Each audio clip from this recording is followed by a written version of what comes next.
I am the gate. யோவான் 10:9. நானே வாயில். இயேசுவில் அன்பார்ந்த சகோதர சகோதரிகளே, அன்பார்ந்த தொலைக்காட்சி நேய விசுவாசிகளே, இன்று பாஸ்கா காலத்தின் 4ஆம் ஞாயிறு, நல்ல ஆயன் ஞாயிறு, த குட் ஷெப்பர்ட் சண்டே.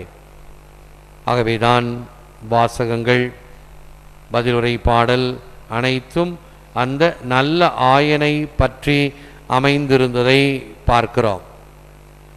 இயேசுவுக்கு பல வகையான பெயர்கள், உருவகங்கள் உண்டு. அதில் மிக சிறந்ததும் மிக மிக ஜனசஞ்சரமானதும் இந்த நல்ல ஆயன் ஓமை. ஏனென்றால் இஸ்ராயல் நாட்டிலே எல்லோருக்கும் சொத்து பத்தாக இருந்தது ஆடு மாடுகள்.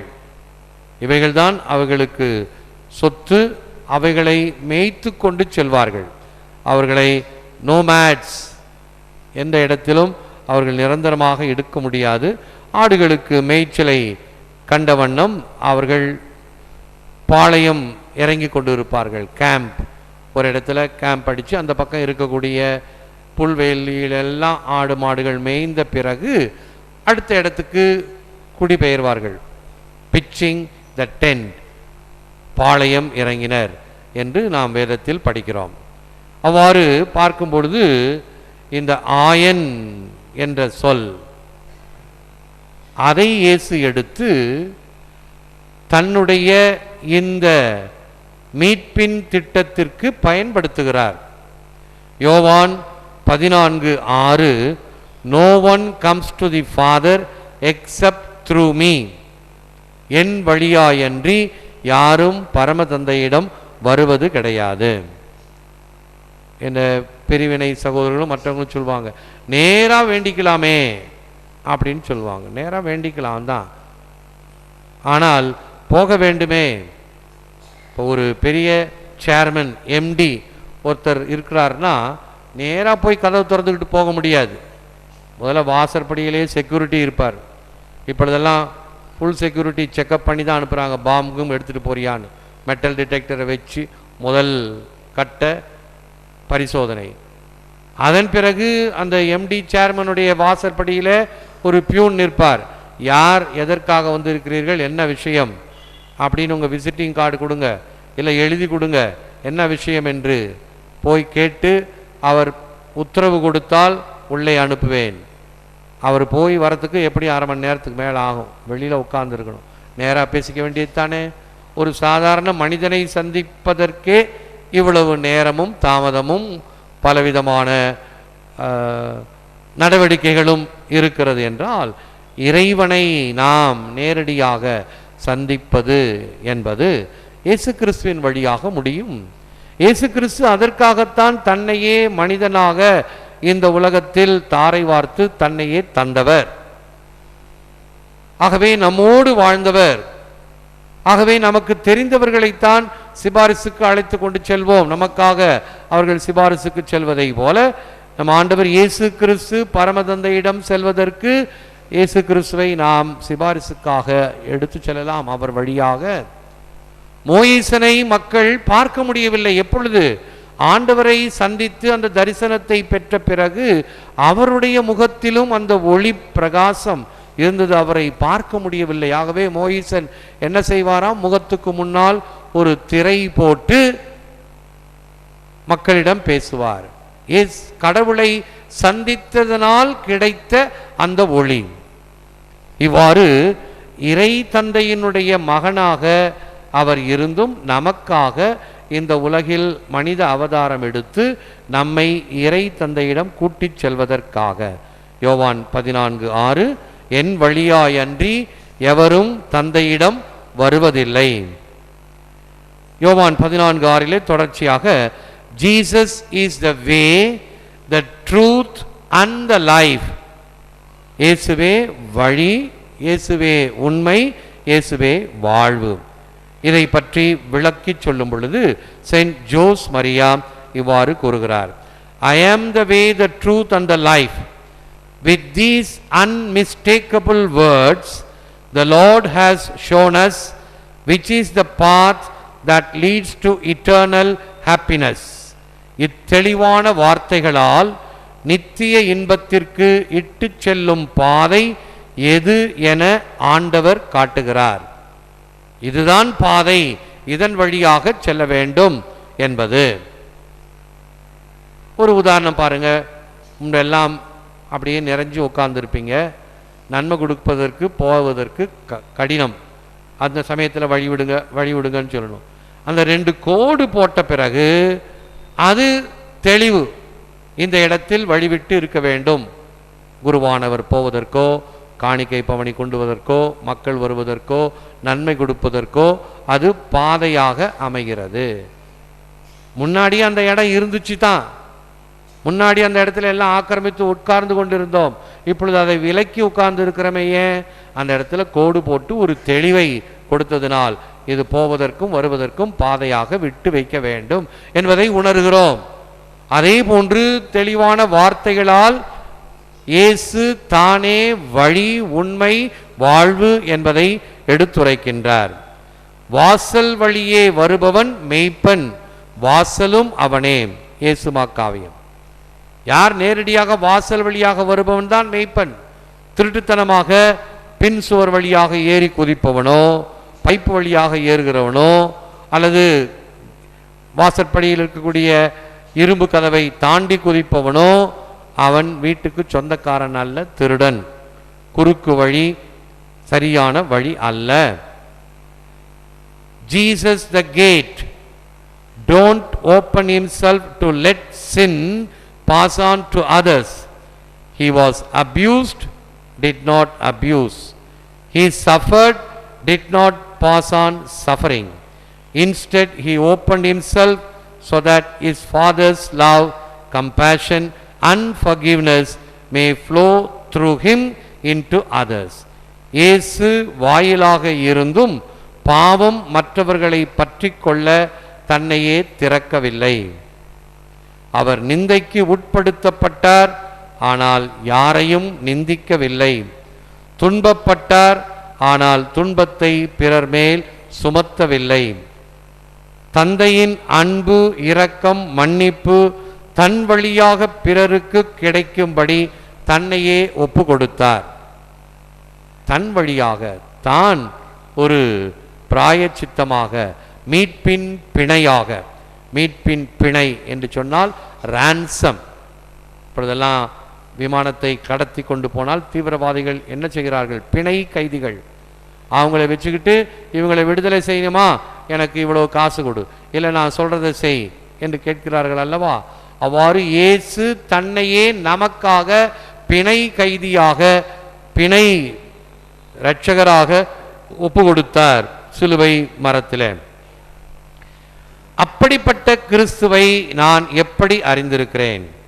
You know the shepherd R the song. பல சமயத்தில் நாம் பாடல்கள் பாடுகிறோம்.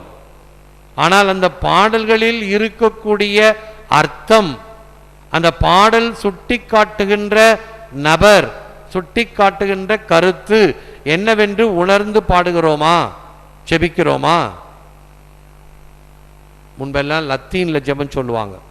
நான் சொல்கிறது ஒரு 60 வருஷத்துக்கு முன்னாடி குருக்களும் துறவியர்களும் லத்தீன் பிரேவரி என்று சொல்லக்கூடிய கட்டளை ஜெபத்தை சொல்லுவாங்க. அப்புறம்தான் இப்பொழுது ஆங்கிலம், தமிழ் இப்படி வந்துருச்சு. அப்போ அந்த லத்தீன் குருக்களுக்கு தெரியும், துறவியர்களுக்கு தெரியாது. குருக்கள் லத்தீன் படித்ததுனால அங்கே சிகப்பு எழுத்தில், கொட்டை எழுத்தில் போட்டிருக்கோம், ஹீக் குளோரியா பாத்ரி நோன் திஜித்தூர்.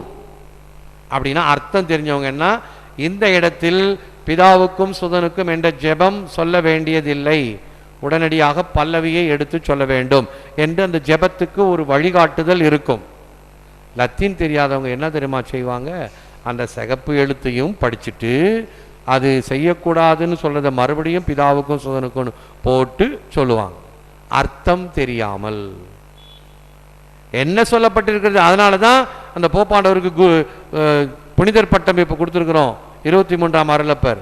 சும்மா அர்த்தம் தெரியாமல் லத்தீன் மொழியில் குருக்களுக்கு படிச்சிருக்கிறாங்க தெரியும், மற்றவங்களுக்கு தெரியாது, என்னவோ ஓதுறாரு என்று அல்ல, என்ன சொல்லப்படுகிறது என்பது மக்களுக்கு தெரிய வேண்டும் என்று அவரவர்கள் தாய்மொழியிலே திருப்பலி வைப்பதை அந்த 23ஆம் அருளப்பர் தான் நடைமுறைக்கு கொண்டு வந்தார். தற்போது அவர் புனித பட்டம் பெற்றதை நாம் அறிவோம். ஆகவே நம்முடைய தாய்மொழியில் சொல்லும் பொழுது என்ன சொல்லப்படுகிறது அதுவே புரியல. சின்ன பிள்ளைங்களுக்கு கொஞ்சம் ஆழமாக இருந்தால் புரியல. அன்றைக்கி ஒரு உதாரணம் எடுத்து சொன்னேன். நான் வெள்ளிக்கிழமை ஆராதனை நடத்தும் போது புதுநன்மை உறுதி புத்தகங்களை வச்சுக்கிட்டு 5 அப்பத்தையும் 2 மீன்களையும் இயேசு 5000 பேருக்கு பகிர்ந்தளித்தார் என்ற நற்செய்தி தான் வந்துச்சு. நல்லா இப்படி தான் தெளிவாக படித்தேன். பிள்ளைங்க படிக்கிற மாதிரி திக்கி திணறினா ஒன்றும் இல்லை. லாரன்ஸ் இங்கே கவனிக்கணும்னு சொல்லியிருக்கேன் பார்த்தியா, எத்தனை தடவை ட்ரைனிங்.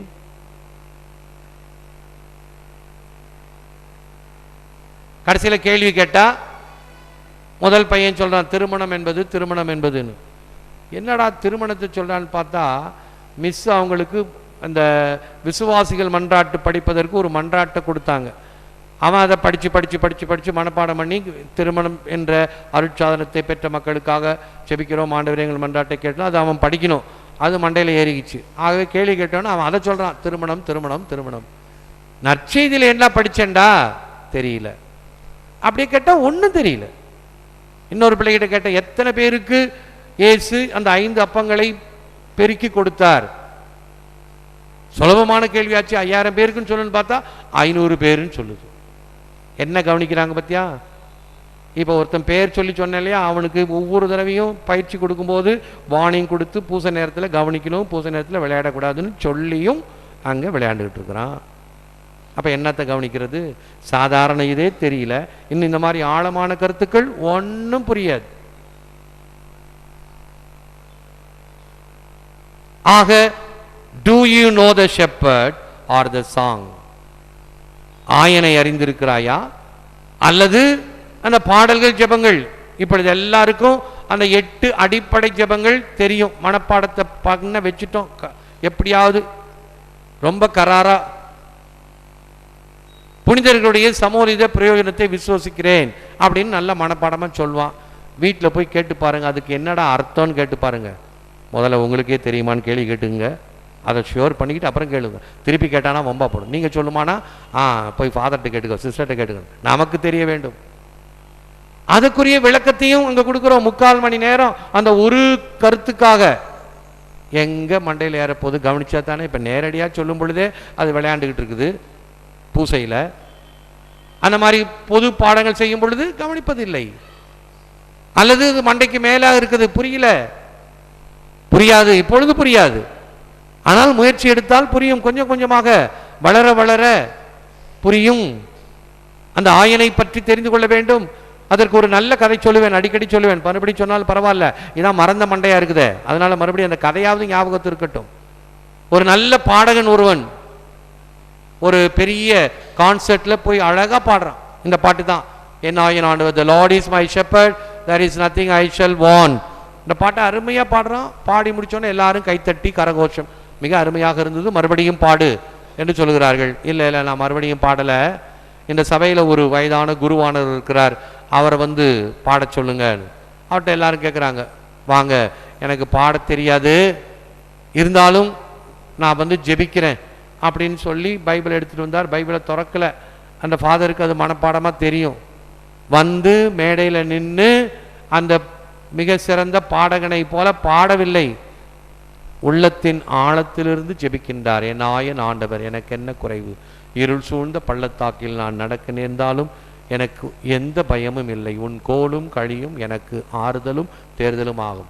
அவர் ஜெபிக்க ஜெபிக்க ஜெபித்து முடித்ததும் யாரும் கைத்தட்டவில்லை, மாறாக கண்களிலிருந்து கண்ணீர் வந்தது. அப்பொழுது அந்த ஒரு நீதிபதி அங்க இருந்த சொல்றார், முதலாம் அவர் he knows the psalm, இரண்டாம் அவர் he knows the shepherd. முதலாம் அவர் அந்த பாட்டை தெரிந்து அழகாக பாடினார். ஆனால் இரண்டாம் மனிதன் இவர் அந்த ஆயனை தெரிந்து அவரிடம் ஜெபித்தார். அதுதான் வேண்டும். யாரிடம் ஜெபிக்கிறோம், எப்படி ஜெபிக்கிறோம், எந்த வார்த்தைகளை சொல்லி ஜெபிக்கின்றோம்? சங்கீத வார்த்தைகள். அவர் படைப்புகள் நாம், அவர் பிள்ளைகள் நாம், அவர் மந்தையின் ஆடுகள் நாம் என்ற வாழ்த்தொழியை முன்பெல்லாம் அடிக்கடி பிள்ளைகளை பாட வைப்பேன். வருகை பாடலை பாடும்போது அது ஞாபகத்துக்கு வரணும், சங்கீதம் 100 ஆயிற்றே என்று. இவைகளெல்லாம் தெரிந்திருக்க வேண்டும். ஒன்றும் தெரியாத மக்கட்டையாக இருந்தால் பிரயோஜனமே இல்லை. மற்றதெல்லாம் தெரியும். இப்போ எல்லார் பையிலையும் செல்ஃபோன் இருக்கும். பூசைக்கு வரும்போது கூட செல்ஃபோன் இருக்கும். ஒன்று அதை சுவிட்ச் ஆஃப் பண்ணி வைக்கணும், இல்லை சைலண்ட் மோடில் வைக்கணும், இல்லை வீட்லேயே வச்சுட்டு வரணும். அந்த நேரத்தில் தான் எனக்கு அங்கே சார்ஜில் போட்டிட்டு வந்துருப்பேன். எல்லாம் பூசை நேரத்தில் என்னத்துக்கு செல்ஃபோன் பையில் எது இருக்கணுமோ அது இல்லை. அப்படித்தான் ஒரு குருவானவர் அமெரிக்காவுக்கு போகணும் அப்படின்னு சொல்லி வீசாவுக்கு போய் நிற்கிறார். அங்கே இருக்கக்கூடிய வீசா ஆஃபீஸர் பார்க்குறார், பாஸ்போர்ட்டை பார்க்குறார். ஒரு கேத்தலிக் ப்ரீஸ்ட் யூஎஸ்ஏக்கு போகிறார், யங் ப்ரீஸ்ட். என்னத்துக்கு போகிறாருன்னு தெரியல. சும்மா டூரிஸ்ட் மாதிரி போய் அங்கேயே கேம்ப் அடிச்சிருவாரோ, அது மாதிரி தங்கக்கூடாது. அதெல்லாம் பார்த்து தான் வீசா கொடுப்பாங்க. உடனே கேள்வி கேட்குறாரு, நேற்று ஞாயிற்றுக்கிழமையாச்சே, நேற்று நற்செய்தி என்ன? தெரியல. அப்போ பூசை வைக்கலையா நேற்று? இல்லை பூசை வச்சேன், பக்கத்து கோயிலில் போய் கூட்டு திருப்பலி வச்சேன். நான் சொந்த ஊர் நாகர்கோவில் பக்கத்தில். ஆகவே இங்கே மெட்ராஸில் வந்து தங்கி ஒரு கோயிலில் போய் கூட்டு திருப்பலி வச்சேன், அதனால் தெரியல என்ன நற்செய்தி படித்தேன். பார்த்தீங்களா, ஏதோ ஒரு நற்செய்தி படித்தாங்க, கடமைக்கு போய் பூசை வச்சோம், முடித்தோம். இந்த சின்னதும் அப்படி தான் இருக்குது, குருவானவரும் அப்படி தான் இருக்கிறார். சரி, வாட் இஸ் Psalm 23? சங்கீதம் 23 என்ன? குருவானவருக்கு தெரியல. அப்போ புது நன்மைக்கு அவன் பரலோத்தியும் புலோத்தியும்னு அவன் தடுமாறுறதும், ஒரு குருவானவருக்கு சங்கீதம் 23 என்ன என்று தெரியுதும் ஒன்று. இது இப்படியே வந்தால் தான் அப்படி தான் இருக்கும். 5 விளையாது, 50 விளையாது. அது குருவானா என்ன, வேறு என்ன? அந்த சிறுவத்திலேயே அதை படித்து, இப்போ ஒவ்வொரு பாஸ்கா காலத்தின் 4ஆம் ஞாயிறு அன்றைக்கும் இந்த ஆயனை பற்றி தானே வந்திருக்கிறோம். போன வருஷமாக தான் வந்துச்சு, இந்த வருஷமாக தான் வருது, அடுத்த வருஷமாக தான் வரும். ஆகவே இன்று இந்த ஆயனை பற்றி நான் கேட்டேன், ஆயனை பற்றி பாடினேன், ஆயனை பற்றி இப்படி எனக்கு கதை சொல்லப்பட்டது என்பதை மனத்தில் இருத்தி கொண்டேன் என்றால் என் ஆயன் ஆண்டவர் எனக்கு என்ன குறைவு என்பதை ஜெபமாக வைத்துக் கொள்ளலாம் அல்லவா? Do you know the shepherd or do you know the song? பாடல்கள் மட்டுமாக அல்ல, பாடல்கள் சுட்டி காட்டுகின்ற நபரை நாம் தெரிந்திருக்க வேண்டும். அப்போ என்ன ஆச்சுன்னு கேட்டிங்களா, அந்த ஃபாதர் கதை தெரியல, வீசா ரெஃப்யூஸ்ட், அவ்வளோதான். நீ கூரை ஏறி கோழி பிடிக்க காணா, வானம் ஏறி வைகுண்டம் போறையாக்கும். நீ சங்கீதம் 23 தெரியல, நீ அமெரிக்காவில் போய் என்னத்தை குப்பை கொட்ட போகிற? Visa refused. வீசா ரெஃப்யூஸ் பண்ணிச்சுன்னா உலகம் பூரா அடுத்த 10 வருஷத்துக்கு வீசா வாங்க முடியாது. கம்ப்யூட்டரில் எல்லா இடத்துலையும் போயிடும் வீசா ரெஃப்யூஸ். ஒரு சின்ன காரியம் பாருங்கள், எந்த காரியத்தில் நான் கவனமுடன் இருக்க வேண்டும், எதை தெரிந்திருக்க வேண்டும், அதை விட்டுட்டு செல்ஃபோன் என்ன, அதுலேயே காஸ்ட்லி செல்ஃபோன், அதுலேயே எல்லா ஆப்ஸ் இருக்கும், அதெல்லாம் வச்சுருப்பாங்க. ஆனால் எது தேவையோ அதை காணோம். ஆகவே சந்தடி சாக்கில் நானும் சொல்கிறேன், செல்ஃபோன் கொண்டாந்தீங்கன்னா கோயிலுக்கு அதை சுவிட்ச் ஆஃப் பண்ணி வைங்க. அந்த டைன் சத்தம் போடுறது ஒன்றும் எடுத்துகிட்டு ஓடுறது கிடையாது வெளியில். மற்றவங்களுக்கும் தொந்தரவு, நீயும் பூசை பார்க்க முடியாது. பூசைக்கு தானே வந்தீங்க, நம்ம யாரும் டாட்டா பிர்லாலாம் கிடையாது. 1 மணி ஒரு நிமிடம் எனக்கு ரொம்ப ப்ரெஷியஸ், ஆகவே முடியாது அப்படின்னு வீட்டிலே வச்சுட்டு வாங்க, இல்லை வீட்டிலே இருங்க. எதற்கு முக்கியத்துவம் கொடுக்க வேண்டும் என்பதில், it is not by faith that you will come to know him but by love.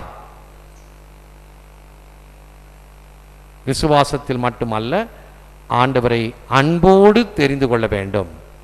He laid down his own life for his sheep, that within our mystery he might change his body and blood into food and nourish the sheep he had redeemed with the food of his own flesh. நம் மறைபொருளில் தனது உடலையும் இரத்தத்தையும் உணவாக மாற்றவும், தான் மீட்ட ஆடுகள் தன் சதையாகிய உணவால் உண்பிக்கப்படவும் தன் ஆடுகளுக்காக தன் உயிரை கொடுத்தார். இயேசு தம்முடைய உயிரை கொடுத்தது, அதை திருப்பலியில் நினைவு கூறுவது, நாம் உண்பிக்கப்பட, ஆன்ம வாழ்க்கையில் இவைகளை பெற்று தெம்புடன் வளர நடைபயில. சென்ட் அகஸ்டினுடைய வார்த்தைகள், He has shown us the way we must follow. Despite fear of death, He has laid down the pattern to which we must conform ourselves. இயேசு சாவதாயினும் நாம் பின்பற்ற வழியை காண்பித்தார். அவரின் முன்மாதிரியை கடைபிடிக்க வாழ்ந்து காட்டினார். இந்த டிவி பெட்டியில் பாருங்க, 2 வார்த்தைகளை சிகப்பு மையில கோடிட்டு இருக்கிறது. வழியை காண்பித்தார், வாழ்ந்து காட்டினார். வழியை எப்படி காட்டினார்? சாவதாயினும், ஓடிடாத, பயந்துட்டு போயிடாத, இதுதான் வழி, தொடர்ந்து செல். அவரின் முன்மாதிரியை கடைபிடிக்க வாழ்ந்து காட்டினார். இதோ நான் வாழ்ந்து காட்டி இருக்கிறேன், அதே போன்று நீயும் வாழ வேண்டும் என்பது புனித அகுஸ்தினாருடைய வார்த்தைகள். In our sickness we need a savior. In our blindness someone to show the light. In our wanderings a guide. We can have all these help in Jesus. நோயுற்ற நேரத்தில் பிணி தீர்ப்பவராகவும், குருடாக உழலும் நிலையில் ஒளிகாட்டும் விளக்காகவும், திக்கு தெரியா தவிக்கும் வேளையில் வழிகாட்டியாகவும் இயேசு உதவுகிறார். பிணி தீர்ப்பவர், ஒளிகாட்டும் விளக்கு, வழிகாட்டும் வழி. இதுதான் நல்லாயனுடைய முக்கியமான 3 கோணங்களை தாங்கிய பணி. It is only when we become agents of love that we possess life in abundance. அன்பின் முகவர்களாக இருக்கும்போது வாழ்வின் நிறைவை பெறுகிறோம். கொடுத்து பாருங்கள், இன்னும் உங்களுக்கு கொடுக்கப்படும். அது நேரமாக இருந்தாலும் சரி, பணமாக இருந்தாலும் சரி, கொடுக்க கொடுக்க உங்களுக்கு கொடுக்கப்படும். அன்பின் முகவர்களாக இருக்கும்போது வாழ்வின் நிறைவை பெறுகிறோம். அந்த வாழ்வின் நிறைவை கொடுக்கும் பொழுதுதான் பெறுகிறோம். இயேசுவுக்கு அன்பை கொடுத்து பாருங்கள், அன்பை பெறுவீர்கள். நேரத்தை கொடுத்து பாருங்கள், நேரத்தை கூட்டி சேர்த்து கொடுப்பவர். கடவுளால் ஆகாதது எதுவும் இல்லை.